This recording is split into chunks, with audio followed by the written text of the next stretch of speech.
പിറ്റേന്ന് അമ്മക്കൊപ്പം നേരത്തെ എഴുന്നേറ്റ് മേലേപ്പാട്ടേക്ക് പോയി. ഒഴിഞ്ഞുമാറാൻ 100 കാരണങ്ങൾ അതിഥി പറഞ്ഞിട്ടും ദേവയാനി പിടിച്ച പിടിയാലെ അവളെയും കൊണ്ട് പോവുകയായിരുന്നു. നിന്ന് തിരിയാൻ കഴിയാത്തത്ര പണികളുണ്ടായിരുന്നു മേലേപ്പാട്ട്. അതിഥിയും അമ്മക്കൊപ്പം അവളെക്കൊണ്ട് ആവുന്നത് ചെയ്തു. ഇടയ്ക്കെല്ലാം ഇതുപോലെ അമ്മക്കൊപ്പം വരാറുണ്ടെങ്കിലും ഇത്രയും തിരക്ക് പിടിച്ചൊരു ദിവസം ഇതാദ്യമായിട്ടാണ്. മേലേപ്പാട്ട് ലളിതാംബികക്കും നാരായണനും 2 ആണും 2 പെണ്ണുമാണ്. അതിൽ ഏറ്റവും ചെറിയ മകളായ ശ്രീദേവിയുടെയും അരവിന്ദൻ്റെയും മകനാണ് ഈ പറയുന്ന അഭിമന്യു. ശ്രീദേവിയും അരവിന്ദനും ഡൽഹിയിലായിരുന്നു. അരവിന്ദൻ മരിച്ചിട്ടപ്പോൾ 10 കൊല്ലമായി. അവിടെ നിന്ന് മകൻ്റെ കൂട്ടുകെട്ടും മറ്റും ശരിയല്ലെന്ന് കാണെ അഭിമന്യുവിനെയും കൊണ്ട് ശ്രീദേവി തറവാട്ടിലേക്ക് വന്നു. നാട്ടിലെ കോളേജിൽ പഠിച്ചാൽ മതിയെന്ന് ശ്രീദേവി വാശി പിടിച്ചതോടെ അഭിമന്യു അത് അനുസരിക്കാൻ നിർബന്ധിതനാവുകയായിരുന്നു. ഹാളിൽ എന്തോ വീണുടഞ്ഞ ശബ്ദം കേൾക്കെ അടുക്കളയിൽ കറിക്കരിയുകയായിരുന്ന അതിഥി ഒന്ന് ഞെട്ടി തിരിഞ്ഞു നോക്കി. നാശം പിടിക്കാൻ ഇന്നും ആ ചെറുക്കൻ വഴക്കുണ്ടാക്കുകയാണാവോ? ദേവയാനി പിറുപിറുക്കുന്നത് അതിഥി കേട്ടു. ദേവയാനി, ഇതൊന്ന് വന്ന് വൃത്തിയാക്ക്. ഹാളിൽ നിന്ന് ഒരു 5 നിമിഷം കഴിഞ്ഞപ്പോൾ വിളിയും വന്നു. മോള് പോയി അതൊന്ന് തുടച്ചിട്ട് വാ. കൈമുറിക്കരുത്. ഗ്ലാസ് എന്തോ ആണെന്ന് തോന്നുന്നു എടുത്തെറിഞ്ഞിരിക്കുന്നത്. അമ്മ ഈ കറിക്കൊന്ന് ശരിയാക്കട്ടെ. ദേവയാനി പറഞ്ഞപ്പോൾ അതിഥി മനസ്സില്ലാ മനസ്സോടെ മോപ്പും ബക്കറ്റും എടുത്ത് അങ്ങോട്ട് പോയി. ഒരു സഭക്കുള്ള ആളുണ്ടവിടെ. ദേ അവിടെയാ കുട്ടി. ശ്രദ്ധിച്ച് ചെയ്യണം കേട്ടോ. കൈമുറിക്കല്ലേ. ലളിതാംബിക വൃത്തിയാക്കേണ്ട ഭാഗം അവൾക്ക് കാണിച്ചു കൊടുത്തു. അതിഥി പതിയെ ചില്ലു പെറുക്കി ഒരു കവറിലാക്കി. ബാക്കിയുള്ളത് വളരെ ശ്രദ്ധയോടെ ചൂല് വെച്ച് തൂത്തു തുടങ്ങി. അബി, ഡൽഹിയിൽ നിന്ന് നിന്നെയും കൊണ്ട് ഇങ്ങ് ഓടിപ്പോന്നത് ഇവിടെയെങ്കിലും നീ എനിക്ക് മനസ്സമാധാനം തരുമെന്ന് കരുതിയാണ്. നീ പഠിച്ച് നല്ല നിലയിൽ ജീവിക്കണമെന്നാണ് എനിക്ക്, അല്ലാതെ നിന്നെ ഒരു ഗുണ്ടയായി കാണണമെന്നല്ല. ശ്രീദേവി ഉറക്കെ വിളിച്ചു പറയുന്നുണ്ട്. അമ്മ ഇതെന്തറിഞ്ഞിട്ടാ? ഞാൻ ഇവിടെ ഇപ്പോൾ എന്തു കുഴപ്പമുണ്ടാക്കി എന്നാ പറയുന്നേ? ശ്രീദേവിയുടെ ശബ്ദത്തിനൊപ്പം അബിയുടെ ശബ്ദവും ഉയർന്നപ്പോഴാണ് അതിഥി കണ്ണുകൾ മാത്രം ഉയർത്തി നേരെ ഒന്ന് നോക്കിയത്. ദേഷ്യം കൊണ്ട് തിളച്ചു മറിയുന്ന അഭിമന്യുവിൻ്റെ മുഖം ജ്വലിക്കുന്ന സൂര്യനെ പോലെ. എന്താ? തന്നെ നോക്കുന്ന അതിഥിയെ കാണെ അവൻ കണ്ണുരുട്ടിക്കൊണ്ട് പതിയെ ചോദിച്ചു. അതിഥി അതേ നിമിഷം പേടിയോടെ നോട്ടം താഴ്ത്തിക്കളഞ്ഞു. നീ ആ ദിനേശൻ്റെ മോനെ കോളേജിൽ ഇട്ടടിച്ച് കൈയൊടിച്ചില്ലേ? പണം കൊടുത്തപ്പോൾ അവരൊന്ന് ഒതുങ്ങി. ഇല്ലെങ്കിൽ നീ ഇപ്പോൾ സ്റ്റേഷനിൽ കിടക്കേണ്ടി വന്നേനെ. നിന്റെ അച്ഛനും ഇതുപോലെ എടുത്തുചാട്ടം കൂടുതലായിരുന്നു. അദ്ദേഹം നാട് മൊത്തം തനിയെ നന്നാക്കാൻ പുറപ്പെട്ടിട്ട് എന്താ ഉണ്ടായത്? നിനക്കറിയാലോ. അച്ഛനില്ലാതെ നിന്നെ വളർത്തി വലുതാക്കാൻ ഞാൻ ഒരുപാട് കഷ്ടപ്പെട്ടിട്ടുണ്ട്. ശ്രീദേവിക്ക് ദേഷ്യവും സങ്കടവും ഒരുപോലെ വന്നു. അബിയുടെ അച്ഛനും ഇതേ മുൻകോപവും എടുത്തുചാട്ടവുമായിരുന്നു. സത്യസന്ധനായ പോലീസ് ഉദ്യോഗസ്ഥൻ. പക്ഷേ അദ്ദേഹം ആ കാണിച്ചിരുന്ന സത്യസന്ധതയ്ക്കെല്ലാം സമ്മാനമായി ഒരിക്കൽ ശ്രീദേവിക്ക് കിട്ടിയത് അയാളുടെ ജീവനറ്റ ശരീരമാണ്.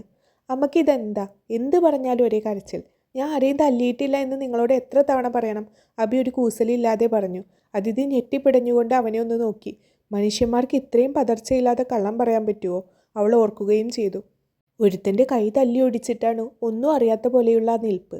ഞാൻ പറഞ്ഞില്ലേ ശ്രീ, എൻ്റെ കുട്ടി അങ്ങനെ ചെയ്യില്ല എന്ന്. ആ ദിനേശൻ ജന്മനാ കള്ളനാണ്. അവൻ വെറുതെ ഓരോന്ന് പറഞ്ഞുണ്ടാക്കിയതാവും. ലളിതാംബികയാണ് അങ്ങനെ പറഞ്ഞു കൊടുക്കും മുത്തശ്ശി. മുത്തശ്ശി തൻ്റെ കൂടെയാണെന്ന് കണ്ടപ്പോൾ അബിയുടെ മുഖം ഒന്ന് തെളിഞ്ഞു. അമ്മ ഇതെന്തറിഞ്ഞിട്ടാ? ഇവൻ അമ്മയെ സോപ്പിട്ട് പതപ്പിച്ച് നിർത്തിയേക്കുകയാണ്. ശ്രീദേവി പൊട്ടിത്തെറിച്ചു. അബിക്കുട്ട, നീ ചെയ്തിട്ടില്ലല്ലോ അല്ലേ? ശ്രീദേവിയുടെ രോഷം കാണെ അവർ അബിക്ക് നേരെ ഒന്നുകൂടെ തിരിഞ്ഞു. ഇല്ല മുത്തശ്ശി, ഈ അമ്മക്ക് ഭ്രാന്ത, അബി ഉറപ്പോടെ പറഞ്ഞു. അല്ല, മോള് അബി പഠിക്കുന്ന കോളേജിൽ തന്നെയല്ലേ പഠിക്കുന്നേ? ദേവയാനി പറഞ്ഞിരുന്നു. അങ്ങനെ എന്തെങ്കിലും അവിടെ ഉണ്ടായോ കുട്ടി? ലളിതാംബിക എന്തോ ഓർത്തെന്ന പോലെ ആ നിമിഷം അതിഥിക്ക് നേരെ തിരിഞ്ഞു. ആ ഒരൊറ്റ നിമിഷം കൊണ്ട് അവളുടെ കൈയും കാലും വിറച്ചു തുടങ്ങി. തൊണ്ടയിലെ ഉമിനീർ വെറ്റി. അവൾ ഇടം കണ്ണിട്ട് അഭിമന്യുവിനെ ഒന്ന് നോക്കി. ഇങ്ങോട്ട് നോക്കി പേടിപ്പിക്കുകയാണ്. അബി അവളെ രൂക്ഷമായി നോക്കുന്നത് കാണെ ശ്രീദേവി അവൻ്റെ നോട്ടം മറച്ച് അവർക്കിടയിൽ ഒരു മറയായി നിന്നു. കുട്ടിക്ക് അറിയുന്നത് പറഞ്ഞാൽ മതി, അവനെ നോക്കണ്ട. വഴക്കുണ്ടാക്കിയതിൽ ഇവനുണ്ടായിരുന്നോ? നിങ്ങൾ ഒരേ കോളേജിൽ ആയതുകൊണ്ടാണ് ചോദിക്കുന്നത്. അതിഥി എന്ത് പറയണം എന്നറിയാതെ സംശയിച്ചു. നുണ പറഞ്ഞാൽ പിന്നെയും പിന്നെയും എന്തെങ്കിലും ചോദിച്ചാലോ? അങ്ങനെ നുണക്കുമേൽ നുണ പറഞ്ഞ് ഫലിപ്പിക്കാനുള്ള കഴിവ് തനിക്കില്ല എന്ന് അതിഥിക്കറിയാം. അതുകൊണ്ട് തന്നെ പെട്ടെന്ന് വന്ന ഒരു തോന്നലിൽ അതിഥി സത്യം അങ്ങ് പറഞ്ഞു. ഈ സാറാണ് വഴക്കുണ്ടാക്കിയത്. പറഞ്ഞു തീർന്നപ്പോഴേക്കും അഭിമന്യു പല്ല് കടിക്കുന്ന ശബ്ദം അവൾ കേട്ടു തുടങ്ങി. ഇപ്പോൾ എങ്ങനെയുണ്ടമ്മ? അമ്മ ഇവനെ എന്തോ വലിയ പുണ്യാളനാക്കി വെച്ചേക്കുമല്ലായിരുന്നോ? നിലനിൽപ്പിന് വേണ്ടി കള്ളം പറയാൻ ഇവനൊരു മടിയുമില്ല. ശ്രീദേവി അബിയെയും ലളിതാംബികയും മാറി മാറി നോക്കിക്കൊണ്ട് പറഞ്ഞു. കള്ളം പറയുന്നത് അത്ര നല്ല കാര്യമല്ല കുട്ടിയെ. ലളിതാംബിക അബിക്ക് നേരെ തിരിഞ്ഞുകൊണ്ട് പറഞ്ഞു. മുത്തശ്ശി ഞാൻ വേണ്ട, ഒന്നും പറയണ്ട. അച്ഛനെ പോലെ എടുത്തു ചാടി ഓരോന്നിൽ പോയി ചാടുന്നതിന് മുന്നേ നിന്റെ അമ്മക്ക് നീ മാത്രമേ ഉള്ളൂ എന്നൊന്ന് ആലോചിക്കുന്നത് നല്ലതാ. ലളിതാംബിക അത്രയും പറഞ്ഞ് അവരുടെ മുറിയിലേക്ക് കയറി. അഭി തല ചിരിച്ചു പിടിച്ചുകൊണ്ട് രൂക്ഷമായി ഒന്ന് നോക്കവേ അതിഥി വെപ്രാളത്തോടെ അവിടെ നിന്ന് ഓടി അടുക്കളയിലേക്ക് കയറിയിരുന്നു. ശ്രീദേവി അഭിയുടെ കൈയെടുത്ത് തൻ്റെ നെറുകയിലേക്ക് വെച്ചു. ഇപ്പോൾ നീ സത്യം ചെയ്തു തരണം, ഇനി ഇങ്ങനെയുള്ള കാര്യങ്ങൾ ഒന്നും ആവർത്തിക്കില്ലെന്ന്. അമ്മേ, ആ ചെറ്റൊരു പെൺകുട്ടിയെ കയറി പിടിച്ചതിനാ ഞാൻ അവനെ തല്ലിയത്, അഭി രോക്ഷത്തോടെ പറഞ്ഞു.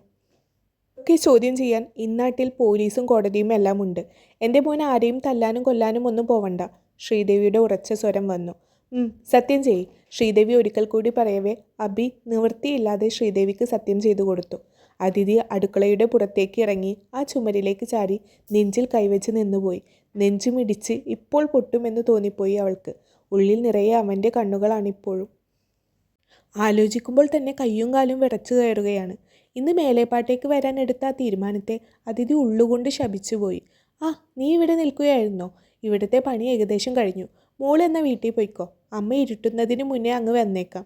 ദേവയാനി അങ്ങനെ പറഞ്ഞപ്പോഴാണ് അതിഥിക്ക് നേരെ ചൊവ്വേ ശ്വാസം വീണത്. തറവാട്ടു വളപ്പിലൊരു കുളമുണ്ട്. അതിഥി അവിടെ പോയി കൈയും മുഖവും വേഗത്തിൽ കഴുകി. പണിയെടുക്കുമ്പോൾ ഇട്ടിരുന്ന മുഷിഞ്ഞ കോട്ടൺ ചുരിദാർ മാറ്റി താൻ ഇട്ടു വന്ന പട്ടുപാവാട എടുത്തിട്ടു. മുഷിഞ്ഞ വസ്ത്രങ്ങൾ തിരികെ കവറിലേക്ക് തന്നെ ഇട്ട് തിരികെ ആ കൽപ്പടവുകൾ കയറാൻ ഒരുങ്ങവെയാണ് എതിരെ വരുന്നവനിൽ അതിഥിയുടെ കണ്ണുകൾ ഉടക്കിയത്. അഭി തൊട്ടടുത്തെത്തിയപ്പോഴേക്കും അതിഥി ആലില പോലെ വിറച്ചുപോയി. സംയമനം വീണ്ടെടുത്തുകൊണ്ട് അതിഥി അവിടെ നിന്ന് ഓടാൻ തുടങ്ങി. തൊട്ടടുത്ത നിമിഷം അഭിമന്യു അവളെ ആ കുളപ്പുരയുടെ ചുമരിലേക്ക് ചേർത്ത് നിർത്തിയിരുന്നു. അതിഥിയുടെ കണ്ണുകൾ ഒന്നുകൂടെ മിഴിഞ്ഞു വന്നു. ദേഹത്ത് അവൻ്റെ ഭാരം ഇപ്പോൾ അതിഥിക്ക് അറിയാനുണ്ട്. ഉറക്കെ അലറാൻ അവൾ ഒന്ന് തുനിയവേ അതിഥിയുടെ വായ കൈകൊണ്ട് മൂടിയ അഭിമന്യു. പേടിയാവുന്നുണ്ടോ നിനക്ക്? അവൻ്റെ മുറുകിയ സ്വരം. വിയർപ്പ് തുള്ളികൾ അവളുടെ നെറ്റിയിലൂടെ ഊർന്നിറങ്ങി. നിന്നെ ഞാൻ ഒന്ന് തൊട്ടിട്ടേ ഉള്ളൂ. പക്ഷേ ഞാൻ ആ കൈ തല്ലി ഓടിച്ച ആ മഹാനുണ്ടല്ലോ, അവൻ എൻ്റെ കൂടെ പഠിക്കുന്ന പെൺകുട്ടിയെ ചെയ്തത് എന്താണെന്ന് നിനക്കറിയാമോ? അമ്മയെയും പെങ്ങളെയും കണ്ടാൽ തിരിച്ചറിയാൻ പാടില്ലാത്ത കുറ്റത്തിനാണ് അവൻ്റെ മേൽ ഞാൻ കൈവച്ചത്. എന്നിട്ടിപ്പോൾ എൻ്റെ അച്ഛമ്മയുടെ മുന്നിൽ ഞാൻ തല്ലുകൊള്ളിത്തരം കാണിക്കുന്നവനായി. അതും നീ കാരണം. അഭി അവൻ്റെ കൈകൾ അയച്ചുകൊണ്ട് അവളിൽ നിന്ന് മാറി നിന്നു.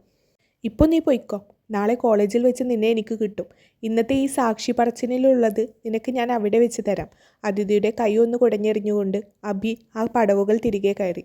അതിഥി പകപ്പോടെ നിശ്ചലയായി ആ കൽപ്പടവുകളിൽ നിന്നുപോയി.